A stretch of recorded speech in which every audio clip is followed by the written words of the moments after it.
through the stories that define the artists playing Bonnaroo. Who are they? What are they? What will you see? The what? Which bands this year that matter? Yay. With Brad Steiner and Barry Corder.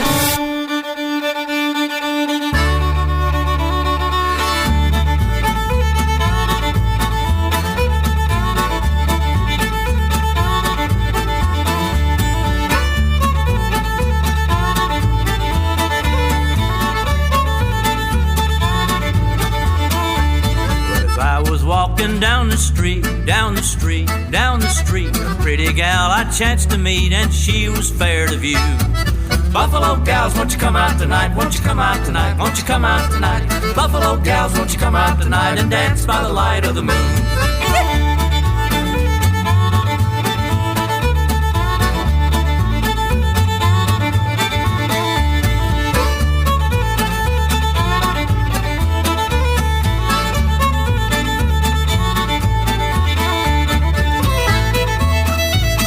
You know, come Sunday at Bonnaroo, I'm going to get my ratchet on with Cardi B.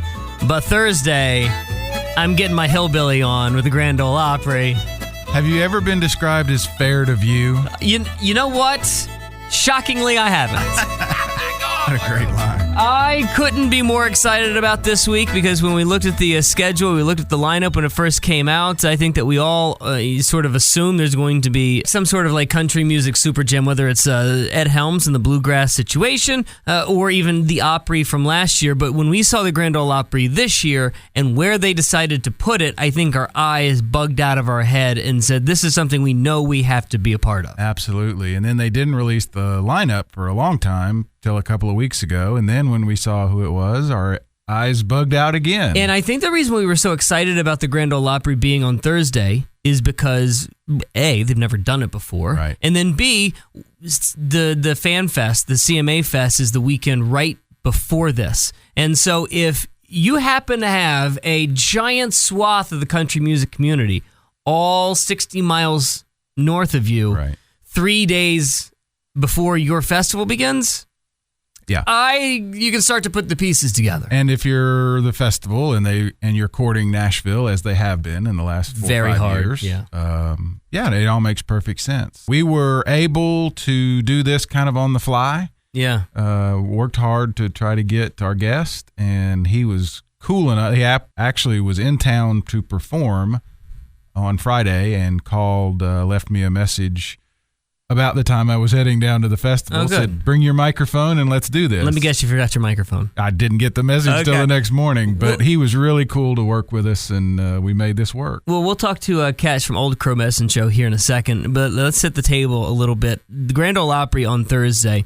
I grew up listening to country music, but not the country music in which you would associate with the industry. I listened to a lot of kitschy Joe Diffie when I was a kid, you know? Wow, a lot of goofy Garth Brooks nonsense. And mainly because where I grew up, that's just what all of my friends listened to. And until I finally discovered Neutral Milk Hotel and Death Cab for Cutie, right, I didn't really ever get out of that dorky sort of country stuff. Bless your heart. I know. And then so then as I expanded there, I sort of expanded my country palette, and I almost went back into time, sure, to figure out what in the where all this comes from. And then the reason I bring this up is because we talk a lot about what the industry boxes are with Ketch. I've always been fascinated by what the Opry has done and what the Opry is, because it's so completely out of my wheelhouse. It's so completely out of my normal zone that it almost fascinates me. It's a world in and of itself. Well, all right, I'll give you my background. I was early, teens, 9, 10, 11, and then early teens when Hee Haw was huge. And I hated Hee Haw. Hated. It was an embarrassment. We only had 3 channels, so there wasn't much to watch. So I probably watched more of it than I ever would have wanted. But I just thought it was the hokiest, stupidest thing ever. And it's funny because we talked to Ketch in part because of his involvement with the Ken Burns History of Country Music documentary that he made. And that question came up during the panel discussion that I got to go to in Knoxville. Did Hee Haw help or hurt country That music. was an actual question? It's it's a topic. I'm not the only one. It turned me off to country music because it was so hokey. If you remember, I mean, it's funny now for me to watch it, but that corn pone stuff was an embarrassment outside of this area. Man, like if you were in California or New York watching that, you either got it as, the humor that it was, or that's how you thought of Tennesseans in the South. And I have never thought about this before. Same thing with the Beverly Hillbillies. They didn't do the South well. Yeah. That cliche of barefoot and dumb and right.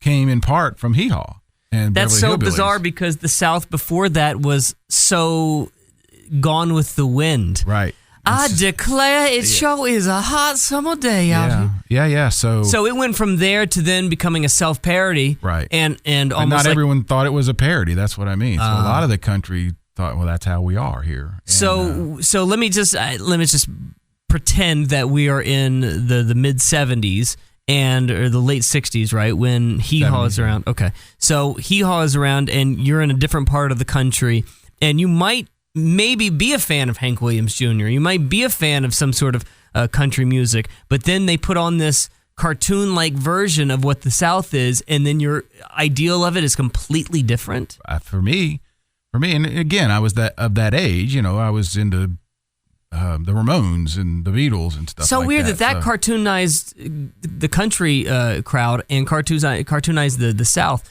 But yet Kiss didn't cartoonize rock music. Fair enough. So Buck Owens was a genius. Roy Clark was a phenomenal guitar player, and they would have great guests, but then you would you'd get the jokes in the cornfields kind of. Like I said, watching it now, I get it. Yeah. But then it was such a turnoff. What other than like Hee Haw and Beverly Hillbillies, what was around at the time that represented the South or country music at all? Was that it? Was that the only thing the national audience had? Pretty well, Grand Ole Opry, obviously the radio. Okay. Which, to bring things back around, we went to Opryland about that same time. I was probably a teenager. I bought my first concert ticket to Lynyrd Skynyrd, and the plane went down 2 weeks before the show. That was going to be my first concert.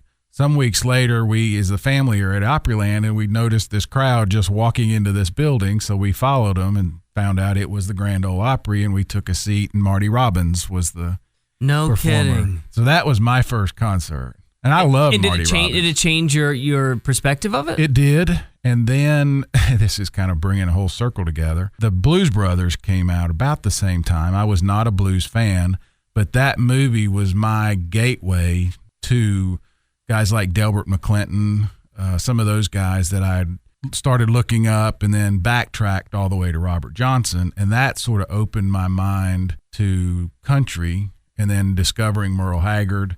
I think Mama Tried probably is my gateway. Once I heard Mama Tried, I thought, man, this is good. That's so fascinating. Yeah. I find this, again, we get lost, me and you, when we talk about process. I mean, process for music festivals, process and how we get to certain artists. Dude, like I listen to goofy country from ages 12 to 16, and then my gateway to the classic stuff was, of all people, Hootie and the Blowfish. Yeah. Because I got so into Hootie and the Blowfish when I was 16, 17 years old, and they would just keep playing country music at their shows. Yeah. And every show I'd go to, they'd be talking about Roy Acuff, and they'd be talking about like Nashville country. And I'm like, what? Who are these people they're talking about? Exactly. And then the second Napster shows up, I start looking into all this these older things. I guess that's why I like the Opry so much and like the idea of the Opry so much. I've never been. I don't know if I ever will, but I like the idea of it because it seems like it's on an island in and of itself, surrounded by what could be the worst part of the industry, which is top 40 pop country music. Mm-hmm. And I tried to go at this with Ketch a little bit, asking him about where the industry is when it comes to the country box, but he said it pretty well that these things have, maybe it was you that said it, you'll hear it here in a second either way, but these sort of dynamics between the country that he does and the country that's sort of all around him has always existed. Right. And it didn't hit me literally until 4 minutes ago when you said Hee Haw, the Beverly Hillbillies. Yeah. They were running side by side with some of the Hank Williams of the world. Well, and the Juniors and the Merles and the George Joneses. So, yeah, that was another question that came up as part of the panel discussion. And I had never really thought about it, and I should, because you and I have talked about it for a year and a half. There are different boxes. Country music is not one thing. And you hear a lot of, you read a lot of discussions of, this act is not represent bro country, for example. Mm-hmm. It's just one part of country music. Yeah. But it tends to be the overarching one, and we being some of people like me in the media who want to say that's country music and it's bad. Mm-hmm. When people like Dolly are still performing, and Brandy Carlisle and Casey Musgraves and all those kinds. So there's a lot of different boxes, and that's part of what Ketch talks about. So we've got some Bonnaroo news to get to here. We promised that we had a little bit of detail when it came to the number for Bonnaroo. I'd like to talk a little bit about some other pieces of news Bonnaroo related, some serious stuff here in a second, but I want to jump right into Ketch because, man, we've had a few really, really great moments when it comes to conversations, either with you and I or with artists or fans that we really, really appreciate and respect and like. Outside of Paul Janaway, in the year and a half we've been doing this, in the 2 years we've been doing this, I loved this almost as much as anything that I've done. I did too. It's funny you say that. When we hung up yesterday, I think I sent you a note and I sent Ketch a note thanking him. But I pretty much stood up in my chair in my office and did the happy dance. I love when somebody represents the industry, their band, their profession, their art, as well as he did in this conversation. So this is terrific. And I wanted to give you. I thought the question that people will hear, the Dylan thing, was great. I'm glad you brought that up. Yeah, it was cool. We get to put to death or put to bed a rumor. Has there been rumors? Well, you the one said there was all this, whether he'd met Dylan or was Dylan involved. Oh, I didn't base that on a rumor that I had heard. Okay. I just misinformation. No, I just didn't know. I mean, if you don't know, Old Crow Medicine Show, the guy that's really behind it, the songwriter and sort of the driving force behind Old Crow Medicine Show, which is basically your headliner for the Grand Ole Opry sort of super jam on Thursday night. Ketch is the one that sort of took the Bob Dylan line and then created Wagon Wheel around it. And then Wagon Wheel was, did pretty well for them. And then Darius Rucker gets it and then blows it up and makes it, 700 times platinum, and which is why Ketch is now a multimillionaire. Right. So he's got a lot of thanks to give to Darius Rucker. But he had to have gotten this from Dylan, and you can't just take some Dylan melody and then just, make some dollars off of it. I know for a fact there was some angling and some back and forth between their camps, and I don't know if Dylan was necessarily happy with it, but who knows what Dylan's happy with. All I asked him was, because I will probably never in my life ever interact with somebody who's had a conversation with Bob Dylan. I don't know. Yeah. I don't know if I ever have it. Actually, I've never even thought about it, but when I have this guy who literally took pieces of Bob Dylan and then wrote a song around it, I have to ask him, I don't know anything about Bob Dylan. Yeah, You have great. to. It's like if somebody happened to be around the Beatles at the time. You have to ask. Yes. That's why when Graham Nash was in town the other day, I was again doing happy dance kind of. People were like, "Why so much? Why are you so excited?" I said, "He knew the Beatles before they were called the Beatles." Yeah. So you just don't miss that kind of history. Yeah, I know. I said I wanted to jump into this real quick, but obviously we don't do anything quickly. So this is why I met Regis. Yeah. Okay, so Regis came to Chattanooga one time for one of Barry's paper's events, right? So Barry's paper, the Chattanooga Times Free Press. By the way, we never said hello. I'm Brad Steiner from WDOD Radio Hits 96. That's Barry Corder. This is the What Podcast, a podcast for Bonnaroovians by Bonnaroovians. We're so close to Bonnaroo at this point. We're like days away that who cares about introductions? You don't care. So just get on with it. So Regis comes to town, and he's doing an event for Barry's paper. And it was like this function for just old people. It was basically a convention center full of blue-hairs and 85-year-olds. And Regis was like the star of the show. He came to do like a small talk or something. That's right. And I was the youngest guy there by 50 years. I mean, not even close. 4 decades at least. And the whole reason I went, everybody was like, why are you going to see Regis? Why in the world are you going to meet Regis?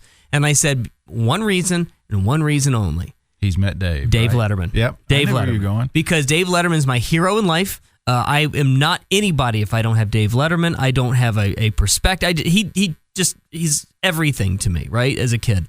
So I wanted to be in the same room, shaking the hand, and talking to someone who is that close to Dave Letterman. I get it. I'll never get that. Everybody that comes to Dave town that has a Beatle connection, I'm the same way. And I get it. And that's why. Okay. So I'm with you. This was very exciting. That's why I pursued it all morning, sat on a Saturday to try to get him. Yeah, it's a little weird. So the audio is a little funky. I'm on the phone. Barry's in studio, and Ketch is on the phone as well. So it was totally on the fly. Barry did a great job to get this, and the fact that we got him when we got him was about the only time we were going to get him. And we really, really had been, this entire season, we've been dying to do a show on the Grand Ole Opry. Right. And we were waiting until the lineup was announced for who was going to be participating in the Super Jam. We finally got it, and been calling damn near every day trying to figure out a way to get one of them on, and we finally got it, and this was the time we got it. So here you go, Ketch from Old Crow Medicine Show on the What Podcast? Oh, doing pretty well, thanks. I gotta imagine so. This is a pretty crazy few weeks for you. Are you going to be at CMA Fest as well? Yes, I will be. I'll be there in support of Ken Burns and his exciting forthcoming film. Because Barry has been talking about this Ken Burns thing, actually maybe nonstop since he went up and saw it. Explain it to me, because I'm fascinated by it, but I'm still a little bit in the weeds with it. Well, you'll want to learn everything you can about it ahead of time, because it's certainly going to be a thrilling television moment here in this country. Did you ever watch Dallas? Because I sure did. Oh my God, I love Dallas. You know, you get into something, and serial entertainment is one of my most favorite styles. So here is the story of country music being built year by year in a 16-hour film that took 8 years to make. It has about 140 interviews that are culled out of more like 400. And among those 140 people interviewed for the 16-hour film, probably 70 of them have since passed away. Oh, man. So Ken's involvement, or Ken's decision to make the country music film happened right at this really pivotal time that I think we're all increasingly aware of, which the heroes, the folks that really, the progenitors of the music, are rapidly disappearing from this landscape.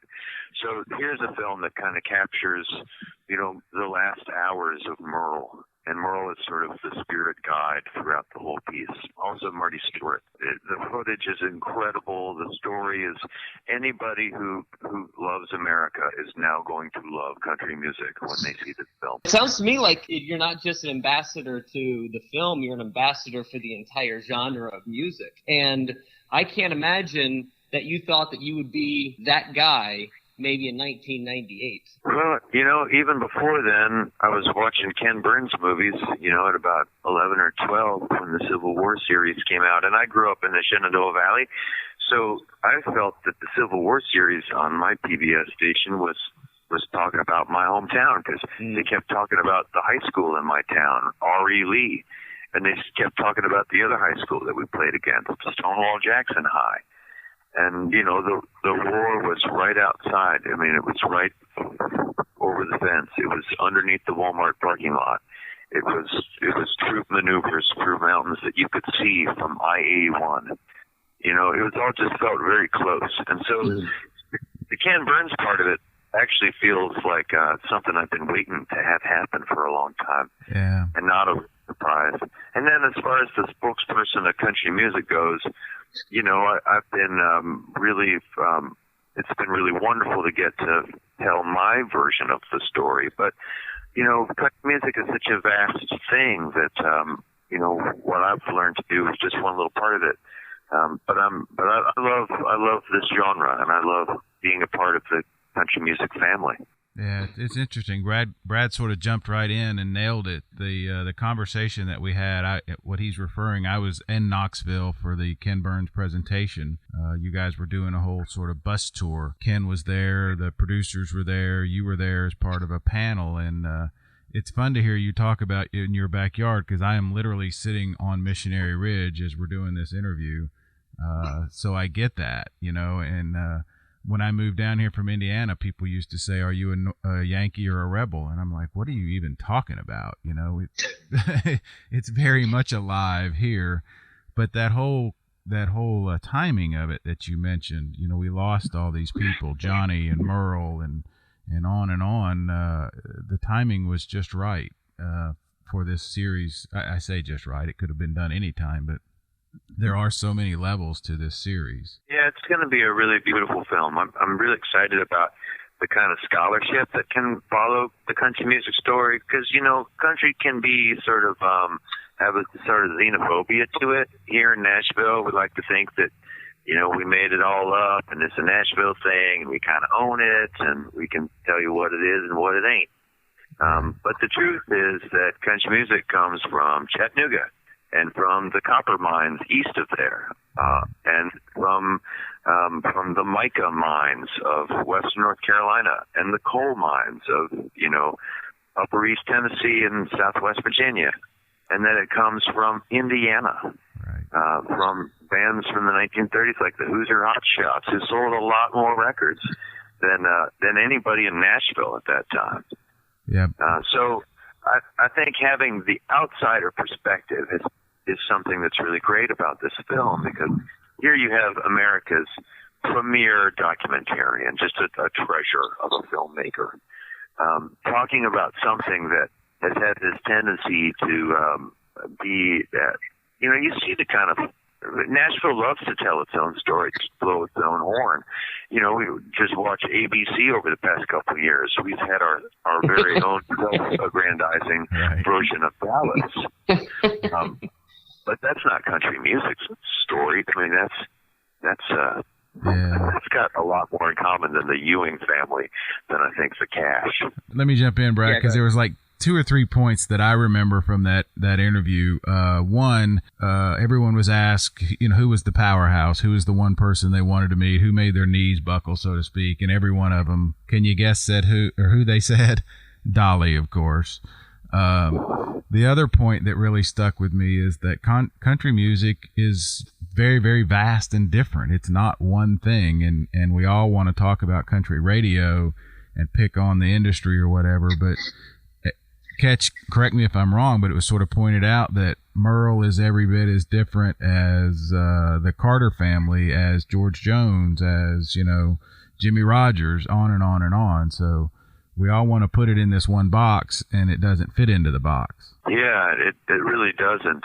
And it never fit into the box, though the industry kept trying to build a different box, and then found, a lot of different boxes, and bigger boxes, smaller boxes, more boxes. And even in the time that I've been in the music business in Nashville, I've seen the creation of a really big new box called Americana music. But they're all just boxes, and they're no different than any of the other boxes. And music just doesn't see boundaries and barriers. Music is fluid, and it just can't be stopped. It jumps turnstiles, y'all. Barry just hit on something that I was actually going to ask, and it was basically, what do you think the industry or your genre or that genre is right now? You're right, they don't fit into any boxes because nobody's tastes fit into boxes anymore. Like, all of our tastes are all over the place, right? Nobody's Spotify playlist is just one type of sound all the way down.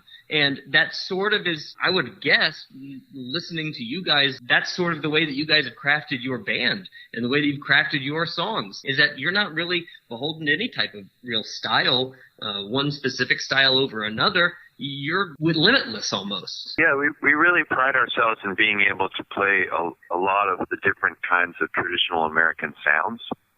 So we'll go out to South Texas and we always pack the accordions, and we always do some Tejano music.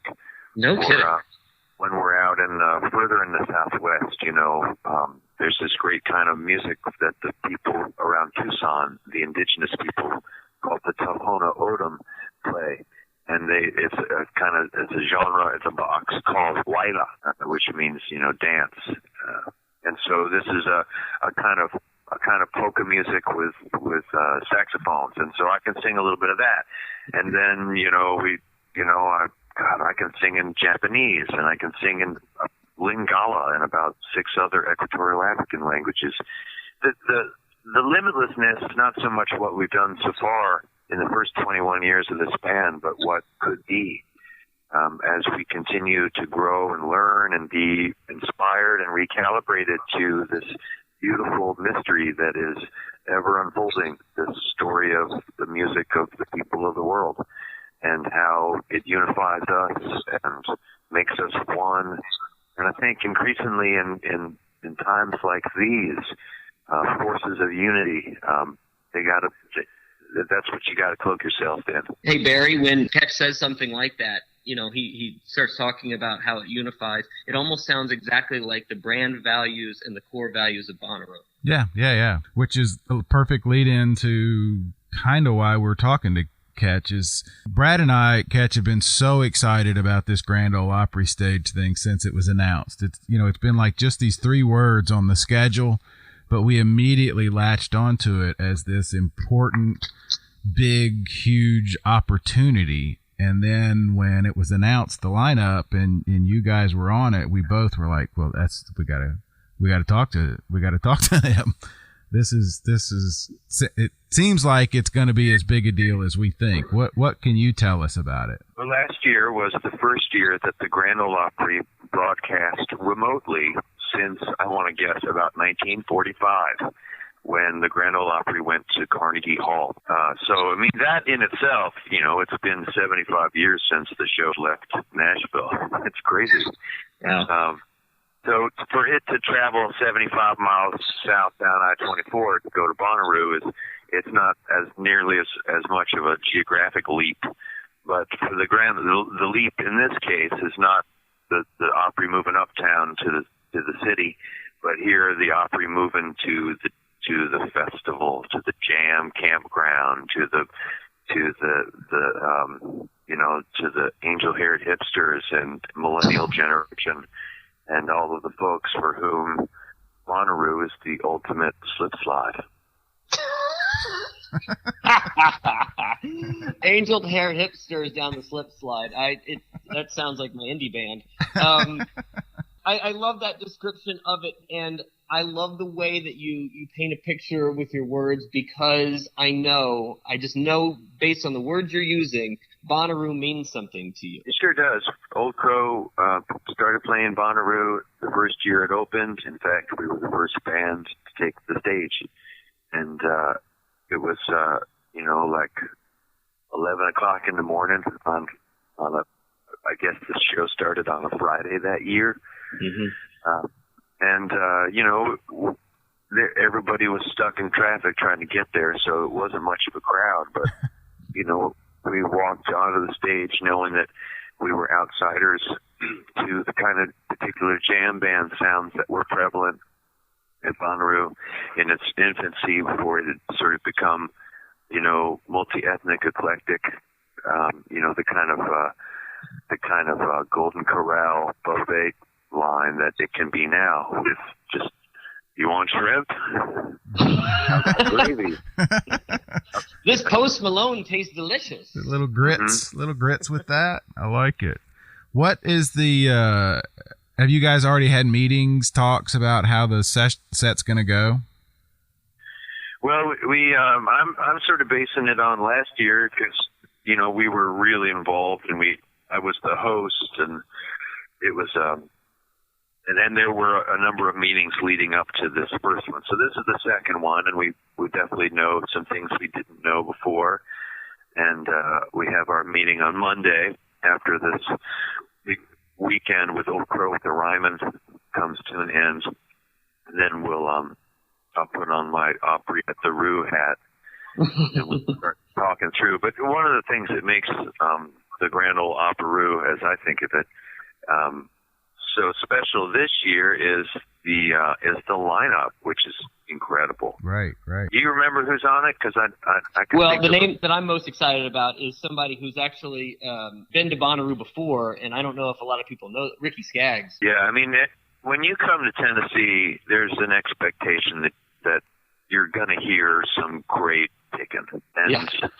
And so even if you came to Tennessee because you're 19 years old and you love Paramore or you love whatever, something that's got nothing to do with country music, maybe. I mean, that's probably super dated. I don't know who everybody's listening to. Paramore's a good one because Haley Williams from Nashville, she's curating entire plaza for the weekend of Bonnaroo. So you actually had a very apropos poll. Okay. You want me to read it? It's you guys, obviously.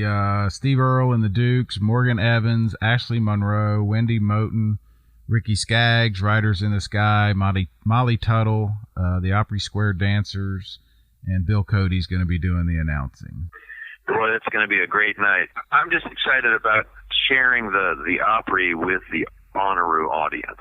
So right. if you're coming to town because you've been waiting all year to see the Arctic Monkeys or somebody, but in fact you get to get turned on by Ricky Skaggs and Kentucky Thunder, and you get to come all the way to Tennessee from Indiana or Michigan or Connecticut and really get your socks turned inside out by hillbilly music. What a great thing, and that feels like a kind of responsibility for us here at the Grand Ole Opry, is to make an access point to a younger generation for whom even their parents didn't listen to this show. Maybe their grandfolks did, but we're getting to a time in life in which the Opry's been on the air for 90 some years, and there's just not that many 90-year-old people left. Well, we still have Barry. I gotta get it in. Yeah, I saw that one coming. Does CMA Fest happening 5 days before the Grand Ole Opry show, does that make things easier to pull friends in, or does it not really even register to anybody? Well, everybody on this bill has 1 foot in Bonnaroo and 1 foot in fanfare, and that's just because. Like Morgan Evans has probably got more feet in fanfare, but probably wants to have more feet in Bonnaroo because, if you get that audience behind you, that's big time. Yeah. But I think that somebody like Wendy Moten, she's going to be she made her Grand Ole Opry debut not long ago, and she's been in the music business for a really long time. This is an African-American singer from Memphis who's been in Nashville for quite a while and is working on a project with Vince Gill. She's wonderful. For her, I think whether she was at Fanfare or at Bonnaroo, it's a win. Ricky clearly has done fanfare for 30 years, so I bet he's really excited. But my favorite part of this, y'all, is the Riders in the Sky, because that's where the kind of kaleidoscope really gets strange and erratic and wildful. Because I think when you start bringing back the sequin suits and the humor and the ribaldness to that makes the Grand Ole Opry so special. When you bring that into the Bonnaroo space, where you might have people that are just wearing latex paint,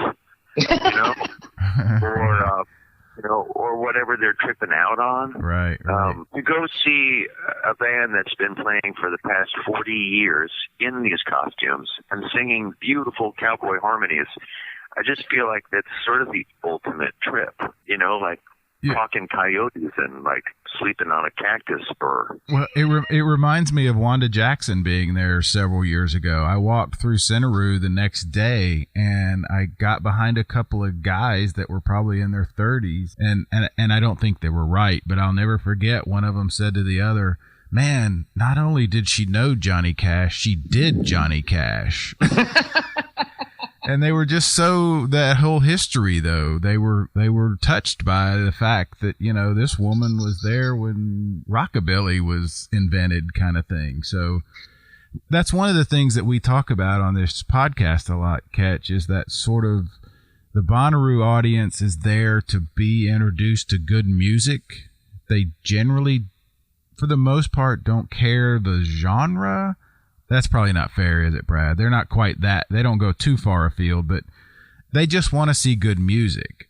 And if it's country or if it's EDM or blues or whatever, they're appreciative of the fact that Bonnaroo thinks they're good enough to be on the lineup. So that's right. I take it more as the Bonnaroo fan or the Bonnaroovian is craving a moment. Yeah. And they can find them damn near everywhere. And I think the Wanda Jackson show was a moment.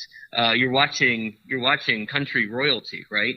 And I think Solomon Burke was a moment, and not a lot of people were there. Del McCurry was there last year, was a big thing. He's been there a couple of times. And we've said this before, especially when we talk about John Prine. I don't mean to be, dark and dour about this, but, you're not going to have many more opportunities to see some of these royalties play ever again. And when you have an opportunity for a moment, like a John Prine, like a Wanda Jackson, like a Solomon Burke, you have to take it. And I don't care if you're a fan of the genre, so it be. You have to take it. When our eyes lit up when we saw the Grand Ole Opry thing pop up across the schedule was not so much that the Grand Ole Opry was on the schedule, but it's where they decided to put it, the schedule that they decided to place it at. To open the festival like that is really, really gutsy. They're creating a moment right there at the beginning of the festival, and they're staking their claim. They're saying this is who we're going to be, and we're going to celebrate this for the rest of the weekend. And you can see it through the rest of the schedule. You can see it through John Prine. You can see it through Maren Morris, Kelsey Ballerini, Casey Musgraves, Old Crow Medicine, on and on. You can see exactly what they're trying to do. Look, if you're an intelligent Bonnaroovian, which 99% of the ones that are listening to this are, you know exactly that this Grand Ole Opry show is going to be a moment. It sure was last year. So I think last year maybe we were on Sunday, so it sort of culminated. Right. To get to kick it off this way is really cool. And living here in Nashville and seeing the Bonnaroo press over the past few months, seeing the Opry be at the very top of the page is really exciting. Awesome, man. The thing I really like to imagine is if Roy Acuff could transport to Bonnaroo 2019. Maybe if Lil Nas X was on the bill. Oh yeah, and good. Get Roy and Lil Nas together. Now I think that could be some of the kind of country music I want to hear. Well, Brad and I have been lobbying for Dolly, so Ketch, if you have any pull there, we would love to see Dolly on the farm. I think there's not a human being or artist alive that makes more sense to be at Bonnaroo than Dolly Parton. Period. End of story. Conversation. Yeah. So make it happen, Ketch. We're counting on you. We're putting all of our eggs in your basket, buddy. Yeah, I'd love to see Dolly too, but I'm telling you, I think Roy Acuff back from the dead with Lil Nas. That's my chance. Hey, so I want to go backwards a little bit, and I know this is well-worn territory, and I know that this has gone through a million times, but I just want to hear it straight from you because I've never heard you say it. I know Wagon Wheel was such a big deal, and it probably changed your life. What kind of conversations did you specifically, because you're probably going to be the only person in the history of my life that I know that has had a conversation with Bob Dylan. What did that and those conversations go like, and did you have them at all? No, never met the guy. You've never talked to Bob Dylan, even after the success of Wagon Wheel? Nope. Wow, that's amazing. That is so Bob Dylan. I'll tell you a funny story. He was out. A couple of us were. Remember the year that one of my favorite Bonnaroo stories was when, Lord, we played it like 6 times, and in many different incarnations. But one of the years we were there, and I was playing harmonica with John Prine, and we were doing we were standing by Peaceful Waters, Lake Louise. Oh, it's one of my favorite songs. Mm-hmm. Chris Christopherson was there watching the whole thing. It's fantastic, right? Wow. It was like a country music dream come true. Well, wait, what were we talking about again? Dylan. Yeah, Dylan. Yeah.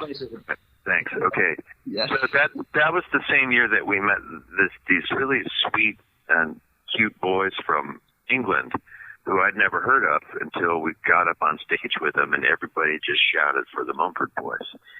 And Mumford and Sons were made known to me at Bonnaroo in probably 2010, and then immediately after, our lives would be intertwined for a couple of years, you know, in far-flung places. So we played all over Europe with them, and we played all over the U.S. with them, and we made this movie with them that won a Grammy Award, and we did a lot of work with the Mumford Boys. Well, it was sort of their, you know, launch, and they were on the Grammys that year with Bob, and Bob was going to come out and, you know, hang out with them or like do a song with them on the Grammys. And so our friend from Old Crow, Gil Landry, flew out to L.A. for this moment, and he's hanging out backstage, and they're sitting on this couch, and there's T-Bone Burnett, who's the producer on this portion of the broadcast, and we had just done this recording with him that never came out, and he's sitting there talking to T-Bone, and then this shadowy figure lurking behind the couch pops up, and he says, "Did you say you were in Old Crow?" And Gil Landry says, yeah, man, hey. And then Bob says, "Well, you guys are killing it."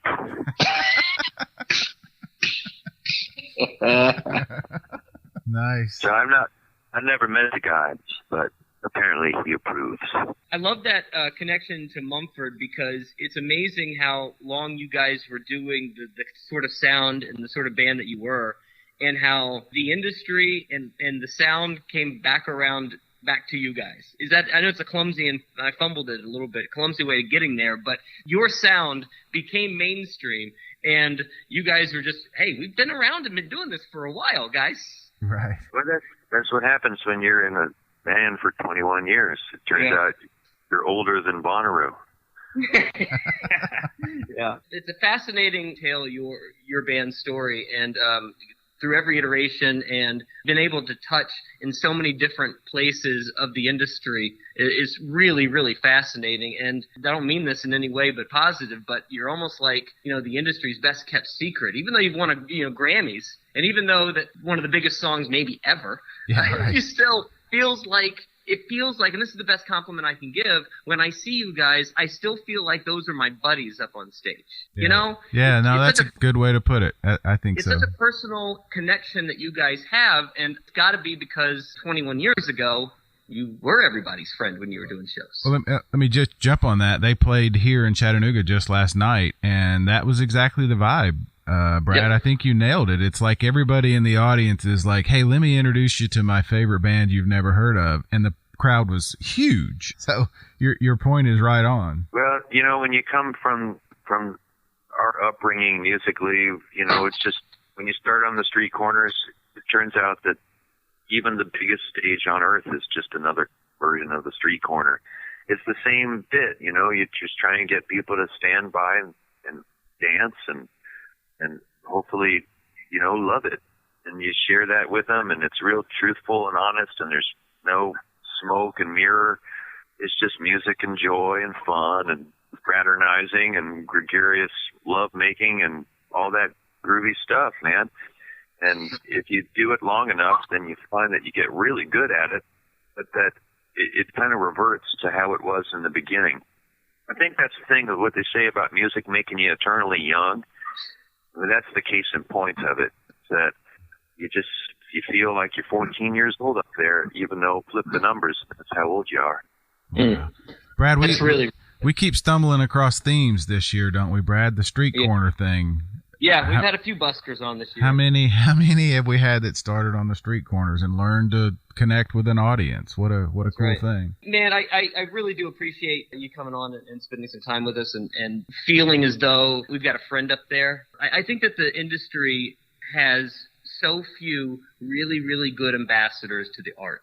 Dave Grohl is a really good ambassador. Whatever somebody thinks of Jack White and his product, I think Jack White's a really good ambassador for the art.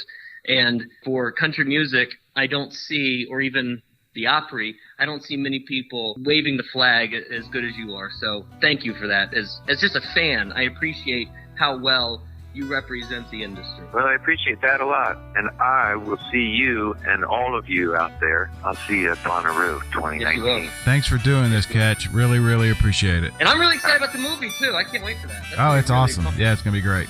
Yeah, September 19th. Peace, everybody. So long. Hey, buddy. Well, she drug me down, tossed me round, slammed my name all over town. My good gal ain't no good to me. She makes true love more like misery. Now I'm walking hunch, I get drunk a bunch. So would you suck her up and take a punch? My good gal ain't no good to me. And to think I've acted reasonably. But I miss her. And all that I wish from her is the time of day. Don't go out of your way, just leave me with a stack of them bills to pay. My good gal ain't no good to me. And she don't have. He's thoughtful, he's insightful, damn near brilliant. I love his choices of words. I love the way that he crafts a sentence. I love the way that he crafts music. I love the way he puts words together and then gives them to us in song form. I was late to the Old Crow party. I gave friends of mine a hard time for being a fan of it, but see it once. It's so good. They're great. They were great the other night here for our festival. And I want to give a thanks too to Jim Flamia at All Eyes Media for making that happen. He's the guy I pestered and said, please, and he got on the phone, obviously made it happen. So, that was terrific. I loved everything about that. It was informative, gives you an idea of what we're going to see in 10 days? And this is what I like about it. Every time that he talks, I stop dead in my tracks because I know something that is going to come out of his mouth is going to be very, very, very insightful. Thoughtful. And he's going to have a turn of phrase that I'm going to be irritated I didn't think of first. So like I could go back and listen to that over and over and over, just write down the things that he says because it's just so well crafted. And it takes a special brain. I don't know if he's whipped this stuff up beforehand. If so, he got way too prepared for a podcast. But my guess is these things just flow from him naturally, and you got to have a major gift to do something like that. Yeah, he was great. I thought what he told us was great, and where we went, we spent a lot of time on the Ken Burns thing, which was terrific. I'm actually really excited about that because I don't think that you can be a music fan and not embrace something like this. I don't know how you miss this. I don't know how you can love this art so much and not want to spend 8 hours with damn near one of the best film guys in the world. Yeah, we saw parts of it. We only got to see, I don't remember, even 5 minutes, 10-minute trailer, and it's good what they did. And he mentions the timing, and that's right. They spent 8 years on it, and it just so happened that we lost a lot of the legends during that time, but they were able to speak to some of them beforehand. Mm-hmm. And that's a weird sort of thing to think about is when you have people still alive now, like a Dolly, versus, trying to go back in time and piece together things. And they did some of that. But the other thing that is interesting because of where we live, Brad, we're 2.5 hours from Nashville. We're 3.5 from the Tri-Cities area where the Carter family came from, where basically country music to a large degree was formed. And I heard, this is kind of an interesting, I was talking to a guy here who had gone to the museum up in the Tri-Cities area. What museum? There's a country music museum. Is up it there really? In Bristol, I think it is. I didn't know that. And he asked, why Nashville? Why is the music started here? Because that's where, if you remember, all the Library of Congress, those guys used to come down and do their field recordings, go find the pioneers, and they do a lot of field recordings. And he asked, why then Nashville? Why is Nashville the heart of? And he said, that's where the paper is. He's like, what do you mean? He said, that's where all the contracts and publishing. Oh, how about that? That's where the money. Yeah. The lawyers. You mean it's not in Bristol? No. Okay. They didn't shift at all. But what an interesting observation. Yeah, so we have all that right here surrounding us. And so I'm anxious to see the documentary as well. And I can't wait for the show. And as far as it goes for Bonnaroo, again, and I can't stress this enough, there are so many places where, and I said this to Ketch, there are going to be moments. You know, something tells me after all the Bonnaroos that I've been to and all the music festivals that I've been to, you can almost start to see them coming down 24. Right. You got it. I see the lineup. Old Crow Medicine Show, Steve Earle, Morgan Evans, Ashley Monroe, Wendy Moten, which, by the way, he's right about that Wendy Moten. She's unbelievable. Ricky Skaggs, Riders in the Sky, Molly Tuttle, and the Opry Square Dancers. Something tells me there's something more magical coming. You don't have Nashville just to the north of you and all of these country artists popping up around the schedule like you do this year, and such a focus on Nashville specifically from Bonnaroo without something up their sleeve. You know, maybe I'm overselling it, maybe I'm being naive and just wishing a little bit too much, but I've got this feeling like something magical is going to happen on Thursday. There's no reason they put it on Thursday if they don't have something up their sleeve, if I'm I tend guessing. to agree, but I was, watching you as the Riders in the Sky song. That's new to you. You didn't know what that was. I don't know who they are, no. But they're great, and that's going to be a good show. Ketch alluded Honestly, I to thought it. Riders in the Sky was a Doors cover band. I swear to God. I think there is one. Really? Probably. Okay, well, see, every time I hear Riders in the Sky here in town, Sure. I think it's a Doors cover band, but no, it is a legendary band. They wear the costumes. They wear the whole outfit, huh? Yeah. They look like what you used to see on Hee Haw quite a bit. But they've been around forever, and they're terrific. My point is that's the kind of thing that you and I have been stressing this whole time. Get out of your wheelhouse. Go try something that's new to you. Trust Bonnaroo that it may not be for you. You may not like it, but it's going to be well done, and you may discover something completely new. Yeah, I understand that, going from Grizz to the Grand Ole Opry is a little bit of a swing. Riders in the Sky, Little the Cardi schizophrenic. B. Yeah, little schizophrenic. I don't think Riders in the Sky are going to be going on stage at any moment, but it is really why Bonnaroo is so great and why we love it so much. Now back to the festival in general. We got a confirmation number. I've been reading how people get a report, or they have a source, or they know somebody at Live Nation, or this or that when it comes to the number of people that are going to be there. And that's all well and good, and all those people might be totally honest and true, but we just decided to say, screw it, we'll just call and find out exactly what the number is. And so we sort of threw one out as something that we thought was true, much like all these other people did last week, right. But we called and got the actual number. Yeah, and not to pat myself too hard on the back, but that is the difference between being a journalist and not, is instead of spreading rumors, pick up the phone and ask somebody, or send them a text, and that's what I did, and reached out, and the number is 80,000. That is the sellout number. That's what has been since what, the second year? No kidding. This number has not changed. No. The first year or so was wide open. It was whatever because they didn't know, and then they decided they needed to cap it. So it's been 80,000. It's been 80,000 since it had a cap. Yeah. It's never been anything but 80,000. So 80,000 is the drop dead sellout number. So when you hear somebody say it's damn near a sellout, and it is, and that is something we confirmed as well too, right. They're very close to selling out 80,000 tickets. Now, as far as any of these 100,000 numbers that we get, the next question that we probably should ask is what's the pluses? Like after 80,000, how many vendors are there? How many guests are there?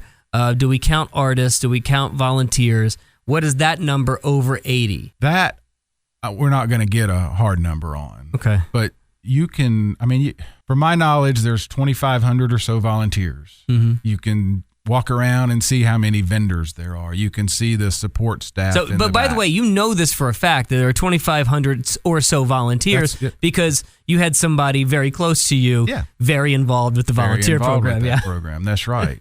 So, you can get close to that 20,000 if you start adding those sort of clumps of people up. The volunteer number is probably the highest. I have no idea. I really don't. Do you think there are 2,500 people back there in guest camping? I haven't thought about it. I'm just trying to do this math because this is what the next question is going to be. Somebody's going to try and get to the number of 100, and And I just want to see how close we can get.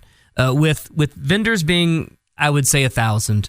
You got 100 vendors, 150 vendors. Everybody brings a few people at a time, maybe 200. So let's just make it 1,000 conservatively. You got 2,500 volunteers, and you probably have that many guests back in guest camping. I think that the number, if I'm being honest, I think it's probably 90. I think you can probably find 10,000 people plus the 80 that are just in and around. Now, there aren't day passes. Counted in what? I don't know if the day passes count as part of the 80. Well, that definitely counts towards the 80. Yeah, it has to. So again, the idea is like when is it going to be the most? When is it going to be the less? At least, and I saw somebody on Reddit say this almost perfectly, and I think that this is right. I don't know what we expected other than 80,000. When you really think about it, I know this is posthumous, and we're almost backwards thinking here, but Phish has not been right touring, have they? And frankly, they sell out when they go. 60,000 seats everywhere they go. So of course they bring at least 50K with them wherever they go. You got 25,000, I think the number's 30,000, 25 to 30,000 diehard Bonnaroo fans that are going just because of the brand. Guys like us, we're going to go no matter who's on the lineup. And there you go. There's 75,000 people. That 100,000 number keeps, in my mind, goes back to the McCartney year. And that's where, with a guy like that, suddenly everybody who has any affiliation with the festival that can maybe get you a ticket is your best friend. Sure. So there was all those people that came just for that. Mm-hmm. I mean, you remember that afternoon, it was like, where did all these people come from? Yeah, it exploded out of nowhere, and they shut everything down. I don't think we've ever actually said this. I've got at the time pretty good access. They let nobody anywhere backstage. Nowhere. In fact, didn't they shut down even the freeway? Ashley told me last year when we were doing the media tour, and I just happened to bring up the McCartney thing. He said, I couldn't even get backstage. It's his festival. And they denied Ashley Capps a way to go from backstage to the pit. He said he had to walk through the crowd to get to the McCartney pit. That's hilarious. That is unbelievable to me. That's hilarious. So that was a crazy time. That's not going to happen this year. Phish is not. They don't care. But the number is 80. I think that you can conservatively say 90,000 people will be there, which is great for the festival. And it makes us all feel good because it feels like it's back again. It's relevant again. Right. But it doesn't make for the best user experience sometimes. Yeah, I liked being comfortable. Yeah, no being kidding. able to walk around. Who didn't? So the other thing that I wanted to bring up was the very serious thing that happened over the past couple of days when it came to a threat to Bonnaroo. Did you see this? Festival Lao is the one that I saw it, and it might have come before that, but there was a guy or a few people making some really obscene threats to Bonnaroo, to the campgrounds, to the show in general. Mm-hmm. Clarksville?